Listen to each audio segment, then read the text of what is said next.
In a city that has 120 homicides already this year with over 200 shootings, one has to wonder, what were they thinking? Well, here's a convicted murderer by the name of Trevor Brooks. He attended a Silicon Valley entrepreneurship program after getting out of prison. He has an idea he thinks it could reduce the rate of gun violence in Baltimore. Let people use an app to turn in guns and make bail. Given the choice between giving up a gun or sitting in central booking, Mr. Brooks said, quote, "They're going to turn the guns in as fast as they can." Yesterday, the Baltimore City Council took up a resolution that would lend its support to the idea. Councilman Brandon Scott, chairman of the Public Safety Committee, introduced the measure. He said Brooks' company, Gun Bail, could offer a new option. Yeah, a lot of money in Mr. Brooks' pocket. That's what this is all about. A convicted murderer, mind you. So, again, and this is interesting because you would think this would be dismissed completely summarily. No. Baltimore PD, spokesman T.J. Smith, we're always looking for creative ideas to get guns off the street. Something this serious deserves a lot of scrutiny. Melba Saunders, a spokeswoman for State's Attorney Marilyn Mosby, confirmed prosecutors have had conversations with Mr. Brooks. Even Ray Lewis presented the idea to state lawmakers in Annapolis this year. I'm wondering if Ray has a stake in gun bail. Just asking.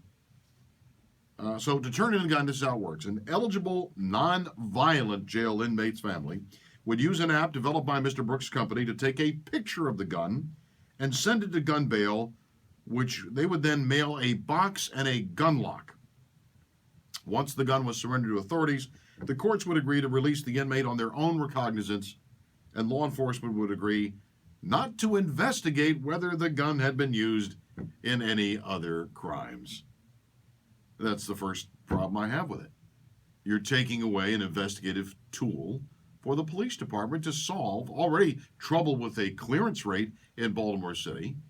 You're taking a very important investigative tool away from the police department. And what, in the name of getting guns off the street? How many of these guns do you think are actually guns that are owned by these individuals? How many? What if it's a stolen gun?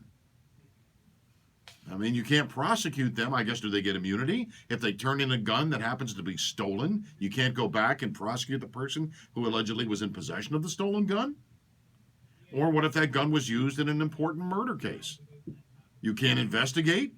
That'd be a great way to cover up your crime, would it not be? You got Black Gorilla Family, you've got MS-13, you've got all sorts of gangbangers in Baltimore City. They go out and they pop somebody, and they cap them, take them out, and then they just take the gun and they turn it in for somebody's bail, with the promise that it was never going to be investigated.